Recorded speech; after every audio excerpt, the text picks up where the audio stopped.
আল্লাহ পাক রব্বুল আলামিনের ফরজ বিদা সালাতুল জুমআ আদায় করার জন্য আল্লাহ পাক রব্বুল আলামিন আমাদেরকে সবার আগে মসজিদে এসে কিছু কথা বলা এবং কিছু কথা শোনার আল্লাহ পাক রব্বুল আলামিন আমাদেরকে তৌফিক দান করেছেন। এই কারণে আল্লাহর দরবারে শুকরিয়া আদায় করছি, আলহামদুলিল্লাহ। আমরা আবারও আল্লাহর দরবারে শুকরিয়া আদায় করছি। এই কারণে পৃথিবীর আনাচে কানাচে অনেকে হাসপাতালের বেডে, অনেকে বাড়িতে অসুস্থ হয়ে কাতরাচ্ছে। সেই একই সময় আমরা জুমার নামাজ আদায় করার জন্য সবার আগে মসজিদে এসে আল্লাহ রব্বুল আলামিন আমাদেরকে নামাজ পড়ার জন্য আসা, আলোচনা করার এবং শোনার তৌফিক দান করেছেন। এই কারণে আল্লাহর দরবারে শুকরিয়া আদায় করছি, আলহামদুলিল্লাহ।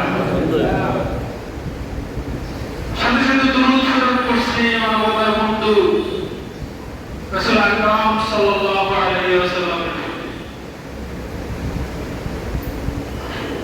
শহীদ আত্মার মাগফিরাত কামনা করছি। পৃথিবীর শুরু থেকে এই পর্যন্ত পৃথিবীর আনাচে কানাচে কোরআনের আইন রাসূল সাল্লাল্লাহু আলাইহি ওয়াসাল্লামের দেখানো পথ বাস্তবায়ন করতে গিয়ে, কোরআনের আইন বাস্তবায়ন করতে গিয়ে তারা শাহাদাত বরণ করেছেন, তাদের শাহাদাতের সর্বোচ্চ মর্যাদা কামনা করছে।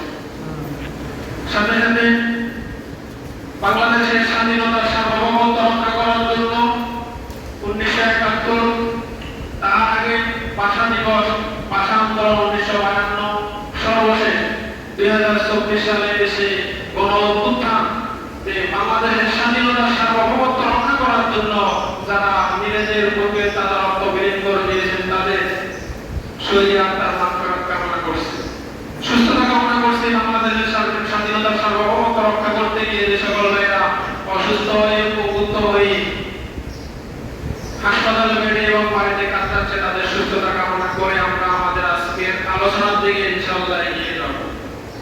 আল্লাহর কাছে তৌফিক কামনা করছি।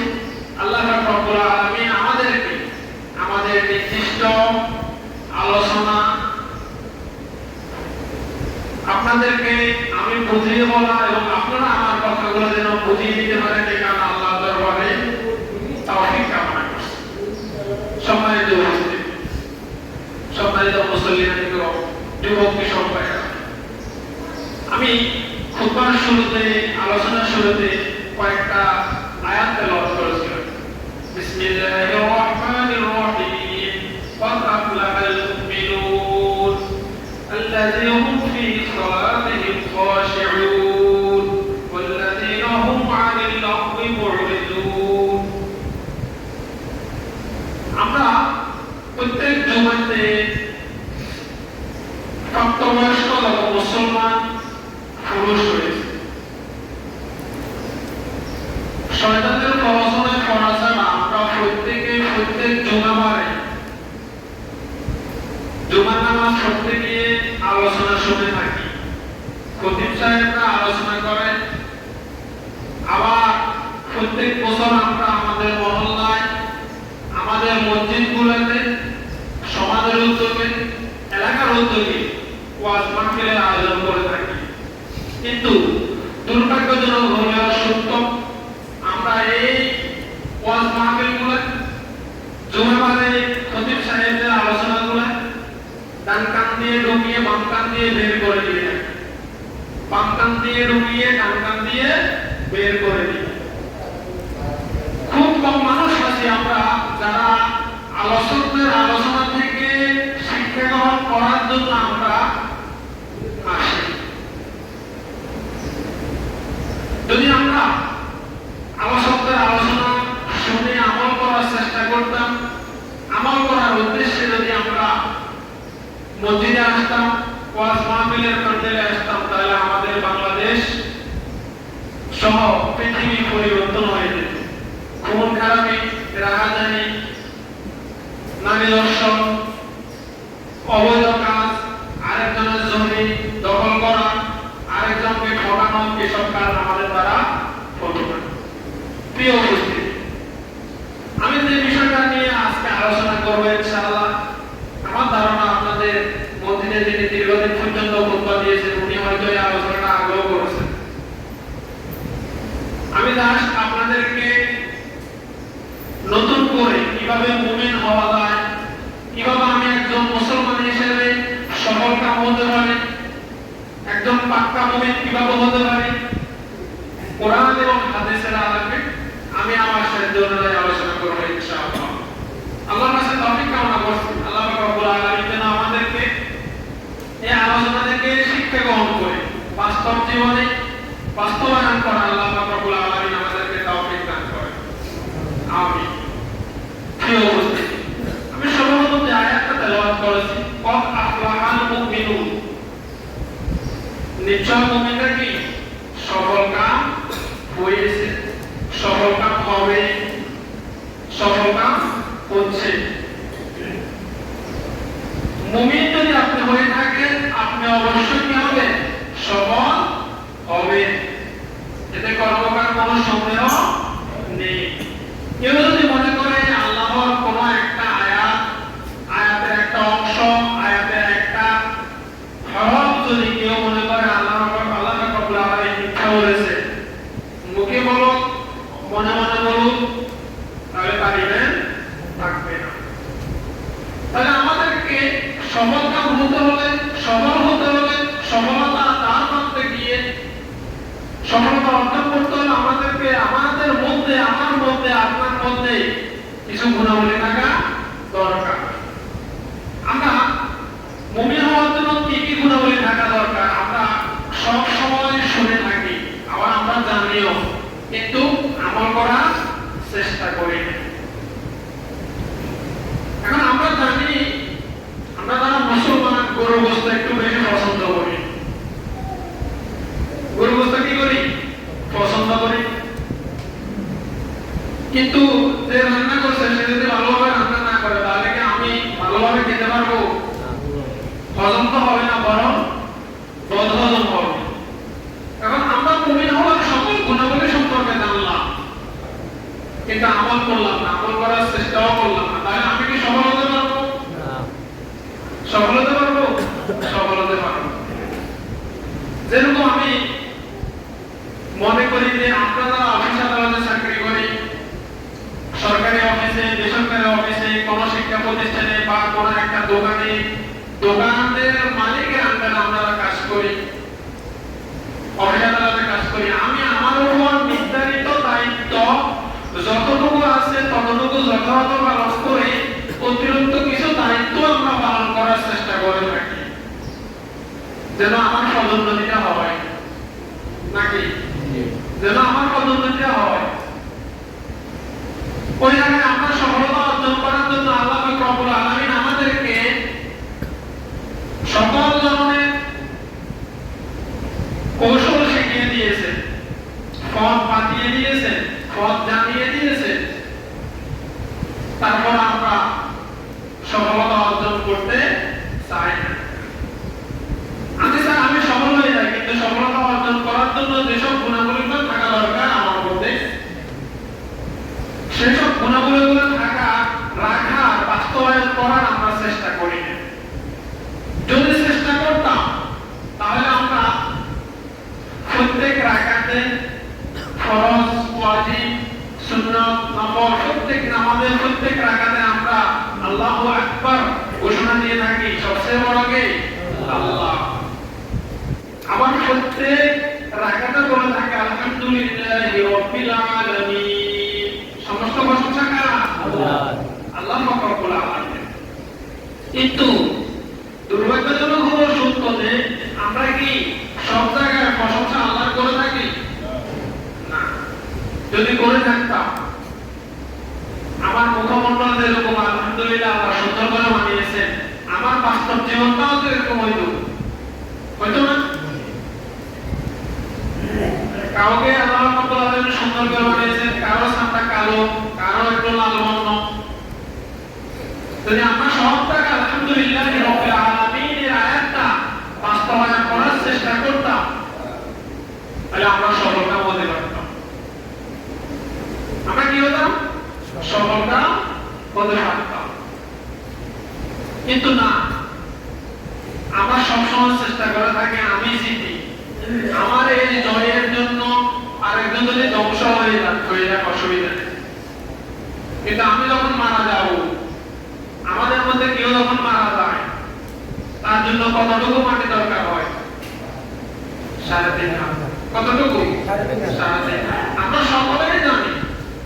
আবার যখন জানাজা নামাজ পড়তে যায়, হুজুররা আমাদেরকে অনেকগুলা ওয়াজও করে থাকে। আমাদের দেশের প্রেক্ষাপটে অনেক রাজনৈতিক ব্যক্তিরাও ওয়াজে যে জানাজার সামনে গিয়ে কি করে? আলোচনা করে থাকে। আমরা সব শুনতে, কানসুক করতে আমরা প্রস্তুত, কিন্তু নিজের জীবন বাস্তব জীবনে বাস্তবায়ন করতে চাই না। যদি করতাম, যদি বাস্তবায়ন করতে পারতাম, তাহলে আমরা সফল হতে পারতাম। আল্লাহ পাক রব্বুল আলামিন সূরা মুমিনে মুমিন ব্যক্তি সফল কাম অর্জন করার জন্য, সফলতা অর্জন করার জন্য আমাদেরকে কিছু গুণাবলী শিখিয়ে দিয়েছে। গুণাবলীগুলো শিখিয়ে দেওয়ার আগে আমাদেরকে বলে দিয়েছে এই গুণাবলীগুলো যদি কেউ অর্জন করতে পারে, বাস্তবায়ন করতে পারে, তাহলে সে কি হবে? সফল হবে। এখন আপনারা বলে আল্লাহর কথা কি সত্য না মিথ্যা? কোন সন্দেহ আছে? কোন সন্দেহ নেই। তাই আমরা কি আজকে থেকে মুমিন হয়ে, পূর্ণাঙ্গ মুমিন হয়ে সফলতা অর্জন করার চেষ্টা করব ইনশাআল্লাহ। কার লাভ? আমার লাভ না হুজুরের লাভ না ভাই এই ভাইয়ের লাভ?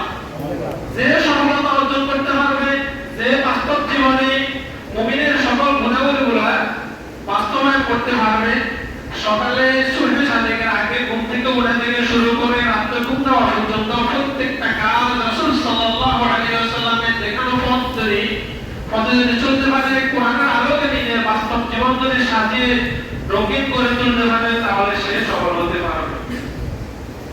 এখন আমরা আসি, আল্লাহ রাব্বুল আলামিন কোরআন আয়াতে কি বলেছেন?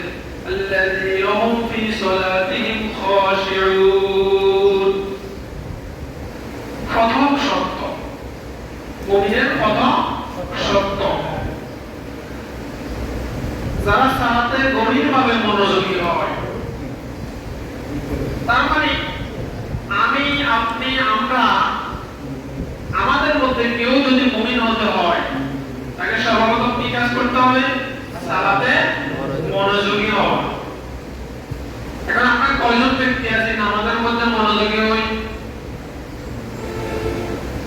আমি যখন নামাজে দাঁড়াই, আমার মধ্যে চিন্তা আসে আমি আজকে দোকানে কত টাকা বিক্রি করলাম, কত টাকা প্রফিট হয়েছে।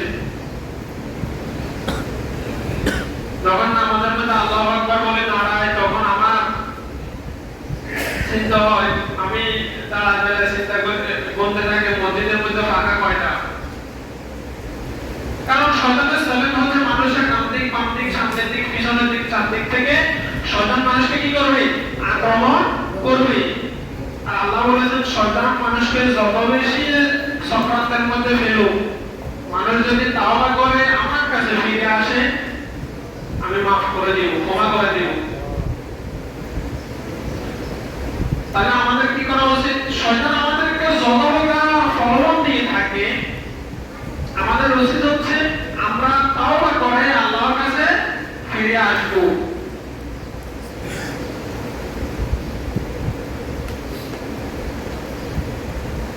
এখন আমরা নামাজের মধ্যে মনোযোগী কিভাবে হব? যেহেতু মুমিন হওয়ার প্রথম শর্ত হচ্ছে নামাজের মধ্যে মনোযোগী হওয়া। আমরা নামাজের মধ্যে আল্লাহু আকবার বলে এমন ভাবে দাঁড়াবো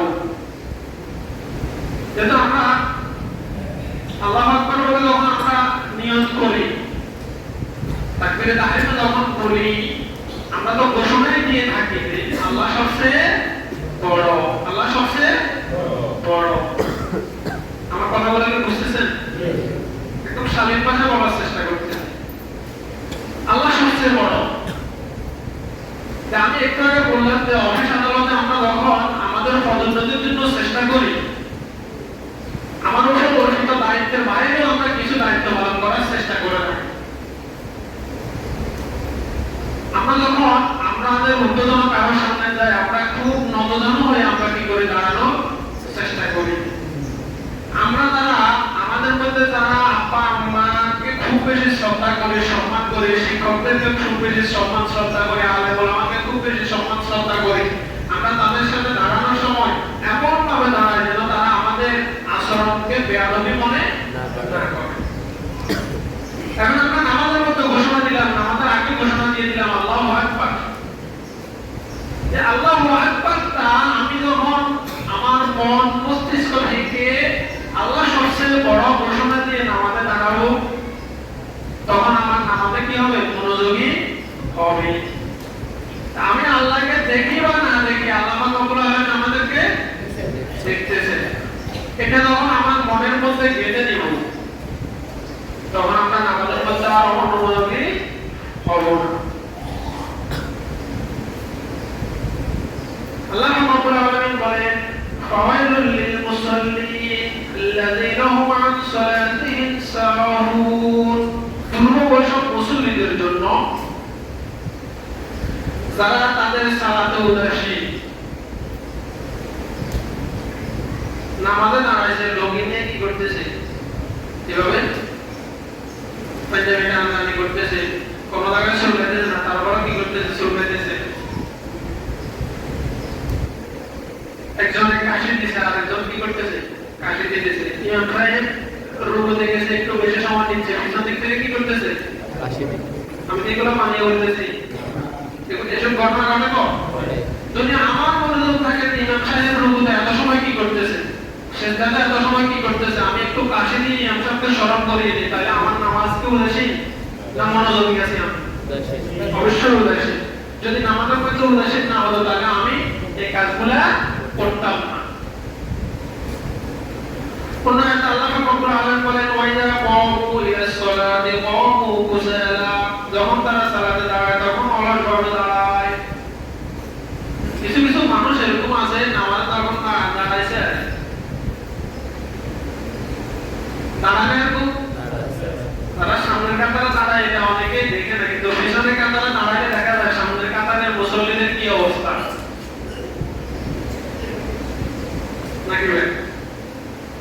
এখন আমি যদি নামাজের মধ্যে পূর্ণ মনোযোগী না হই, অলসভাবে নামাজ পড়ি, তাহলে কি মুমিন হতে পারবো? তাহলে আমরা মুমিন হতে পারবো না। রাসূল সাল্লাল্লাহু আলাইহি ওয়াসাল্লামের ইমাম শাফিঈ রাদিয়াল্লাহু তাআলা আনহু বলেছেন, আমাদের নিকট দ্বীনের উত্তম বস্তু হলো চারটি। কার মতে? শাফিঈ রাদিয়াল্লাহু তাআলা আনহু মতে দ্বীনের মূল বস্তু বা উত্তম বস্তু হচ্ছে চারটি।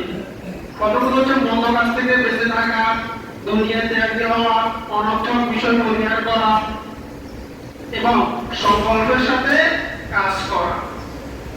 এটা কেন বলেছেন? আল্লাহ পাক রব্বুল আলামিন বলেছেন, ওয়াল্লাযীনা হুম আনিল লাগwi মু'রিজুন। সূরা মুমিনের ৩য় আয়াতে আল্লাহ পাক রব্বুল আলামিন বলেছেন, ওয়াল্লাযীনা হুম আনিল লাগwi মু'রিজুন। যারা অনর্থক ক্রিয়াকর্মকারী চলে। তাহলে মুমিন হওয়ার জন্য আমাকে আরেকটা কাজ করতে হবে, অনর্থক ক্রিয়া, কথাবার্তা, অপ্রয়োজনীয় কথাবার্তা বলা কি করতে হবে? এড়িয়ে চলতে হবে। কিন্তু ইল্লাল্লাহ মাশাআল্লাহ আমরা কি পারি না। বিশেষ করে আমাদের মামুদের সাথে, আমাদের বাতিদাদের সাথে বা আমাদের বন্ধুদের সাথে যখন আমরা একসাথে হই, আমরা অনেকে মনে করি মনে যেন কেরামান কাদিন আমাদের সাথে নেই। দুজন দাঁড়িয়ে কথা বলতেছে, আমি পাশ দিয়ে যাচ্ছি, আমার কোনো এখানে দাঁড়ানোর প্রয়োজনও নেই, তারা তাদের কথা বলতেছে, কিন্তু আমি কি করি? আমরা কি করে থাকি? তাদের মুখ থেকে কথা কেটে নিয়ে কি করি? জগামি বেঁধে লিপ্ত হয়ে যায়, অনর্থক কথাবার্তা বলতে অভ্যস্ত হয়ে যায়। আমাকে কেউ জিজ্ঞেস করে না, আমি বলে থাকি ভাই তোমাকে বলতেছি, কাউকে বলবো না, অমুক বাড়ির তমুকের মেয়ে এই ঘটনা হয়েছে, অমুকের স্ত্রীর এই সমস্যা হয়েছে, অমুক দোকানদার আজকে এই সমস্যা করছে, এই সমস্যা করেছে, এই কাজটা করছে, তার কাজটাকে উদ্যম এই কাজটা করাকে উচিত হয়েছে। তাহলে আমরা কি করি? আমরা জেনে থাকি এই অহেতুক কথাগুলো বলা যদি আমরা বলে থাকি, তাহলে আমরা মুমিন হতে পারবো না, এটা একদম ভালো মানুষের কাজ নয়। তারপর আমরা কি করি? করে থাকি। আমরা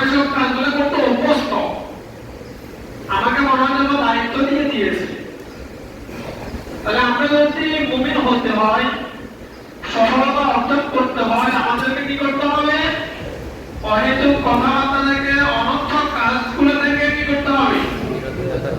বিরত থাকতে হবে। প্রথম কি হলো আমরা নামাজের মধ্যে মনোযোগী হওয়া, দ্বিতীয়ত অনর্থক কাজ থেকে বিরত থাকা। কথা বলি না, কথা বললে আমি মনে করবো যে আমি বোঝাতে পারতেছি। এই দুইটা গুণাবলী যখন কেউ অর্জন করবে, আল্লাহ পাক রব্বুল আলামিন পরবর্তীতে বলেছেন ওয়াল্লাযীনা হুম লিয-যাকাতি ফাঈলুন। এই আয়াতগুলো আমরা সবসময় শুনে থাকি। যাকাতের গুণাবলী সম্পর্কে, যাকাতের বিধান সম্পর্কে আমরা অনেকে জেনে থাকি। তো যাকাতের বিধান নিয়ে যখন বিশেষ করে রমজানে যাকাতে আলোচনা করা হয়, কেউ একটু খোলামেলা আলোচনা করলে, পুরো রমজান মাসে আলোচনা করলেও যাকাতের বিধান সম্পর্কে, যাকাত সংক্রান্ত বিষয়ে আলোচনা করে শেষ করা সম্ভব না। আল্লাহ রাব্বুল আলামিন বলেছেন ওয়াল্লাযীনা হুম লিয-যাকাতি ফাঈলুন, যারা সঠিকভাবে যাকাত আদায় করে। তাহলে মুমিন হতে হলে আমরা যারা সম্পদশালী, নিসাব পরিমাণ সম্পদের মালিক, নির্দিষ্ট সময় পর্যন্ত যাকাতের মধ্যে সক্রিয় থাকতে হবে। এরকম সক্রিয় যখন যাকাতের মৌসুম আসে, বাজার থেকে সবচেয়ে পচা সেমাইয়ের প্যাকেট, সবচেয়ে পচা কাপড়টা এনে লাইন ধরে যদি যাকাত দিয়ে থাকে কেউ, তাহলে কি তার যাকাত আদায় হবে? যাকাত আদায় হবে? আমরা সবাই জানি, কিন্তু বাস্তবায়ন করার চেষ্টা করি। যদি জানার পর বাস্তবায়ন করার চেষ্টা করে থাকতাম, প্রত্যেক বছর যখন রমজান মাসে লোকজন যাকাত দিয়ে থাকে, পত্রিকাতে আসে যে অমুক জায়গাতে যাকাতের মাল, যাকাতের কাপড়, যাকাতের সেমাই চিনি সংগ্রহ করতে গিয়ে পরে দলিত হয়ে 5 জন নিহত, 50 জন আহত। আসে না এরকম? আসে তো। যে ব্যক্তি যাকাত দিচ্ছে সে কি বিধান জানে না যাকাত দেওয়ার সিস্টেম? জানে। এখন কেউ এটা বলার সুযোগ নেই যে আমি আলেম না, আমি জানি না।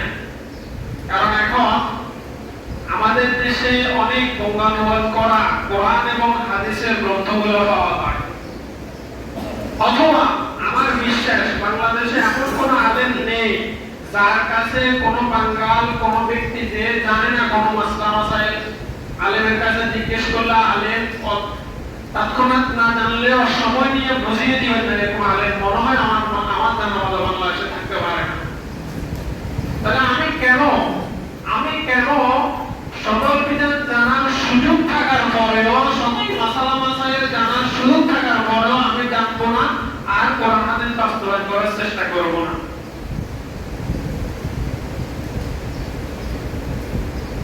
আমাদের এখন সব আমলগুলো হয়ে গেছে অনেকটা লোক দেখানো। যেরকম ওয়াজের যখন মাহফিল আসে, ওয়াজের প্যান্ডেলে গিয়ে আমরা এখন সেলফি তুলতে অভ্যস্ত। আমরা প্রতিযোগিতা করতে থাকি কোন ময়দানে, কোন সমাজের উদ্যোগে মাহফিলের প্যান্ডেলটা বড় হয়, মাহফিলের লোক বেশি আসে, বাইরের লোকটা আমরা দাওয়াত দেওয়া কি করি, প্রতিযোগিতা করতে থাকি। কিতাবি আলেম মানুষদেরকে ভালোভাবে সুন্দর করে বুঝিয়ে দাওয়াত দিয়ে বুঝিয়ে দিতে পারবে, এরকম আলেমদেরকে আমরা খুব কমে দাওয়াত দিয়ে থাকি। এখন যে আলেমটা পড়াশোনা করে কম, সে আমাদেরকে কি দাওয়াত দিবে, কি বোঝাবে, কি করবে? যাকাতের ক্ষেত্রে আছে একই কাহিনী, একই সিস্টেম। আমরা জানি কিন্তু মানার চেষ্টা করি না। সাপোজ আমার 1 লক্ষ টাকা যাকাত আসছে, 500 টাকা করে দিলে কয় লোককে দিতে পারবো? কয় লোক? 200 মানুষকে। এখন 200 মানুষ হেঁটে হেঁটে বলবে যে মাহবুব ভাইয়ের কাছ থেকে আমি এই বছর যাকাত নিয়েছি। 500 টাকা একজন ব্যক্তির কি উপকার আসবে? একটা দাওয়াতে সে কি করবে? রান্না বান্না করে কিন্তু 1 লক্ষ টাকা একজনকে যদি আমি দিয়ে দিয়ে দিই, সে আগামী বছরকে জাকাতের জন্য আসবে? আসবে না। জাকাতের বিধান তো হচ্ছে এটা। আমি তাকে জাকাত দিব, সে ব্যক্তি যেন আগামী বছর জাকাত না দিতে পারলো জাকাত খাওয়ার উপযোগী থাকবে না। আল্লাহ রাব্বুল আলামিন বলে, কেউ যখন এই তৃতীয় গুণাবলীটা অর্জন করবে, পরবর্তীতে তার জন্য আরো একটা গুণাবলী, ওয়াল্লাযীনা হুম লিফুরুজিহিম হাফিজুন, ওয়াল্লাযীনা হুম লিফুরুজিহিম হাফিজুন, যারা নিজেদের লজ্জাস্থানের হেফাজত করে। নিজেদের লজ্জাস্থানের কি করে? হেফাজত করে। আমরা সকলে লোকের সামনে আমরা আমাদের লজ্জাস্থানটা হেফাজত করে থাকি, সুন্দর সুন্দর জামা কাপড় পরে থাকি, কিন্তু আমাদের সকলের কি চেহারা যেরকম সুন্দর, চরিত্র কি এরকম সুন্দর? চরিত্র যদি এরকম সুন্দর হইতো, বাংলাদেশ সহ বিশ্বের বিভিন্ন জায়গায় দেহ ব্যবসাকে চালু থাকতো? খারাপ মানুষ কি থাকতো? থাকতো না। তাহলে আমরা বলে থাকি যে আমরা আমাদের লজ্জাস্থান হেফাজত করার ক্ষেত্রে সর্বোচ্চ সতর্কতা অবলম্বন করি, কিন্তু এই অবলম্বন করি, এটার মধ্যে কিন্তু অনেক মানুষ আছে তারা খারাপ কাজের সাথে কি জড়িত, বেশ্যাবৃত্তির সাথে কি জড়িত। তাহলে আমরা কি করব? মুমিন হওয়ার জন্য নিজেকে যদি মুমিনের গুণাবলী অর্জন করে নিজেকে মুমিন দাবি করতে হয়, কালকে আমাদের হিসাব নিকাশের পরে যদি জান্নাত লাভ করতে হয়, আমাকে অবশ্যই নিজের লজ্জাস্থানকে হেফাজত করতে হবে। এখন আমরা সাধারণত জেনা জেনে থাকি নিজের স্ত্রী ছাড়া, নিজের স্বামী ছাড়া অন্য কারোর সাথে শারীরিক মেলামেশা করলে। কিন্তু আমি যখন খারাপ একটা কাজের দিকে হেঁটে হেঁটে যাব, আমার তখন পায়ের জেনা হবে। মুখ দ্বারা কথা বলে তাকে আমি খারাপ কাজের দিকে যখন ডাকতে থাকবো, তখন কি হবে? মুখের জেনা হবে। চোখ দ্বারা যখন খারাপ কাজের দিকে আমি তাকাবো, তখন চোখের জেনা হবে। হাত দ্বারা যখন খারাপ কাজ করবো, তখন কিসের জেনা হবে? হাতের জেনা হবে। আমরা সকলেই জানি কিয়ামতের মাঠে আমাদের জন্য বা আমাদের বিপক্ষে সাক্ষী দিবে কে? আমার দেহ, আমার অঙ্গ-প্রত্যঙ্গ, আমার হাত, পা, মুখ, আমার চোখ। মুখ বলবে আল্লাহ আমাকে দিয়ে খারাপ কথাগুলা বলিয়েছে, পা দিয়ে খারাপ কাজের দিকে আমাকে নিয়ে গেছে, হাত দিয়ে খারাপ কাজ করেছে, চোখ দিয়ে দেখেছে, মুখ দিয়ে বলেছে। তাহলে আমরা নিজেকে যত ফির মনে করি, মানুষের সাথে যত ফির হিসেবে উত্থাপন করি, কিন্তু আমার সম্পর্কে তো আমি জানি নাকি? আমরা সকল সম্পর্কে জানি না? প্রিয় উপস্থিতি, সম্মানিত যুবক, কিশোর, বৃদ্ধ, সকলকে অনুরোধ করব, আমরা আল্লাহর কাছে তৌফিক কামনা করব। আল্লাহ পাক রব্বুল আলামিন যেন আমাদের এই যে সুন্দর একটা অভাব দিয়ে আমাদেরকে গঠন করেছেন, আমাদের চরিত্রটাকে আল্লাহ পাক রব্বুল আলামিন কি করে দেন? সুন্দর করে দেন। আমাদের কথা, কাজ এবং সব কিছু যেন আল্লাহ পাক রব্বুল আলামিন মিল করে দেন। পরবর্তীতে আল্লাহ পাক রব্বুল আলামিন বলেছেন, ইল্লা আলা আজওয়াজিহিম আও মা মালাকাত আইমানুহুম ফাইন্নাহুম গায়রু মালুমিন। নিজেদের স্ত্রী অধিকার মুক্ত দাসী ব্যতীত কেননা এসবে তারা নিন্দিত হবে না। ওই যে জেনার কথা যেটা বলেছে, নিজের লজ্জাস্থানে হেফাজত করার বিষয়ে, যেটা আগে আয়াতের সাথে বলে দিয়েছি, যে নিজেদের স্ত্রী, নিজের স্বামী এবং অধিকারভুক্ত দাস, অধিকারভুক্ত দাসী, দাস না, অধিকারভুক্ত দাসী, এদের ছাড়া বাকি সবার সাথে কি করতে হবে? লজ্জাস্থানে হেফাজত করতে হবে। এই আয়াত থেকে কেউ যদি আবার বলে থাকে আমি আমার অধিকারভুক্ত দাসের সাথে কেন লজ্জাস্থানে হেফাজত করব? আমরা সকলে জেনে থাকি যে একজন পুরুষ 4টা বিয়ে করতে পারে, একজন মহিলা কয়টা? একসাথে একটা বেশি কোনো সুযোগ নেই। এটা ইসলামের শরীয়তের দৃষ্টিকোণ থেকে যেরকম সুযোগ নেই, চিকিৎসা ক্ষেত্রে গবেষক যারা তাদেরও গবেষণা মতেও কোনো সুযোগ নেই। পরবর্তীতে আল্লাহ পাক রব্বুল আলামিন বলেছেন, ফামানিত্তারা যালিকা ফাউলাইকা হুমুল আদুন। অথবা এদের ব্যতীত যারা অন্যকে কামনা করে তারা হলো সীমা লঙ্ঘনকারী। আল্লাহ পাক রব্বুল আলামিন আমাদেরকে সকল নিয়ম নীতি সব কিছু জানিয়ে দেওয়ার পরে আমরা যদি আমাদের বাস্তব জীবনে বাস্তবায়ন করার চেষ্টা না করি, সকালে ঘুম থেকে ওঠার পরে ঘুম যাওয়া পর্যন্ত প্রত্যেকটা কাজে অর্থনীতি, রাজনীতি, সমাজনীতি, পরিবার নীতি, রাষ্ট্রনীতি সব কাজে যদি আমি কোরআন এবং হাদিসের আলোকে নিজের জীবন বাস্তবায়ন করার চেষ্টা না করি, তাহলে আল্লাহ কি বলেছেন আমাকে? সীমা লঙ্ঘনকারী। কি বলেছেন? ফাউলাইকা হুমুল আদুন। সে হচ্ছে কি? সীমা লঙ্ঘনকারী। আল্লাহ পাক রব্বুল আলামিন ফরমাইতে বলেছেন, সময় যেহেতু কম এখানে একটু টানে যাচ্ছি, ওয়াল্লাযীনা হুম লিআমানাতিহিম ওয়া আহদিহিম রাউন। মুমিনের আরেকটা গুণাবলী হচ্ছে তারা মুমিন তারা আমানতের খেয়ানত করবে না, অঙ্গীকারের খেয়ানত করবে না। কিন্তু ইনশাআল্লাহ মাশাআল্লাহ আমরা আমাদের আমানতগুলো রক্ষা করতে পারি না, অঙ্গীকার রক্ষা করতে পারি না। যদি রক্ষা করতে পারতাম তাহলে কোনো ব্যবসায়ী ব্যবসা ছেড়ে বাড়িতে চলে যাওয়া লাগতো না। আমরা ব্যবসায়ীদের কাছ থেকে বাকিতে সবাই নিয়ে থাকি, কিন্তু বিকেলে আসতেছি, কালকে আসতেছি, হাটবার আসতেছি, আর আশা হয় না। আমাকে বলতেছে এই কথাটা শুধুমাত্র আপনাকে বলছি, এটা আপনার কাছে আমানত। আমরা কি করি ভাই, অমুকের কথা এটা আমাকে বলেছেন, এটা আপনাকে বলতেছি, কাউকে বলবেন না। উনি আমাকে কি করছেন? নিষেধ করেছেন। তাহলে কি আমার আমানত রক্ষা হচ্ছে? আমানত রক্ষা হচ্ছে না। যদি আমানত রক্ষা না হয় তাহলে আমি মুমিন হতে পারবো না। মুমিন না হতে পারলে আমি সফলকাম হব না। আল্লাহ পাক রব্বুল আলামিন পরবর্তী আয়াতে বলেছেন, ওয়াল্লাযীনা হুম আলা সালাতিহিম ইউহাফিজুন। তারা তাদের সালাত সমূহের হেফাজত করে। কি করে? সালাত সমূহের হেফাজত করে। এই মুমিনের গুণাবলীর মধ্যে সূরা মুমিনের এই প্রথম আয়াতগুলোর মধ্যে আল্লাহ পাক রব্বুল আলামিন নামাজের কথা দুইবার বলেছেন।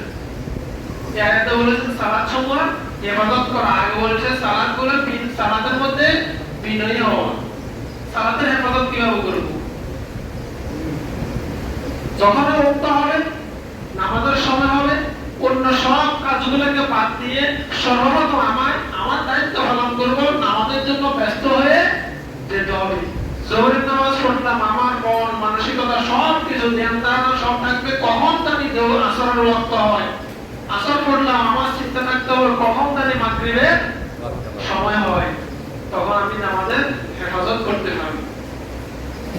যথা সময়ে নামাজ পড়াটাকে কি বলা হয়েছে? নামাজের হেফাজত করা বলা হয়েছে। উলাইকা হুমুল ওয়ারিসুন। যারা এই কাজগুলো করবে, এই গুণাবলীগুলো অর্জন করতে পারবে, তারা হবে কি? উলাইকা হুমুল ওয়ারিসুন। তারা হচ্ছে উত্তরাধিকারী, তারা হচ্ছে মালিক। কিসের মালিক? পরবর্তীতে আয়াতে আল্লাহ পাক রব্বুল আলামিন বলেছেন, আল্লাযীনা ইয়ারসুনাল ফিরদাউস হুম ফিহা খালিদুন। তারা উত্তরাধিকারী হবে ফিরদাউসের, এবং সেখানে তারা থাকবে চিরকাল। এখন আমরা প্রত্যেকে যখন নামাজ পড়ি বা একান্তে যখন সময় কাটাই, যখন আমরা চেষ্টা করি আল্লাহর কাছে দোয়া করি, আল্লাহ পাক রব্বুল আলামিন আমাকে জান্নাতুল ফেরদাউস দান করিও। আমার আব্বা আম্মা যারা মৃত্যুবরণ করেছে তাদেরকে জান্নাতুল ফেরদাউস দান করিও, তাদের সকল গুনাহগাতা মাফ করে দিও। জান্নাতুল ফেরদাউস আমরা কামনা করি, কিন্তু আমার বাস্তব জীবনে জান্নাতুল ফেরদাউসের উপযোগী মানুষ হওয়ার জন্য যা যা করণীয় আমরা করার চেষ্টা করি না। আল্লাহ পাক রব্বুল আলামিনের কাছে তৌফিক কামনা করছি। এই আয়াতগুলোর সংক্ষিপ্ত সময়ে যে আলোচনাটা করেছি শুনেছি, আল্লাহ পাক রব্বুল আলামিন আমাদের বাস্তব জীবনে বাস্তবায়ন করে জান্নাত উপযোগী একজন মানুষ হিসেবে আল্লাহ পাক রব্বুল আলামিন আমাদেরকে গঠন করার তৌফিক দান করুক। আমিন। আসসালামু আলাইকুম ওয়া রাহমাতুল্লাহি ওয়া বারাকাতুহু। সুন্নাত পড়েন না।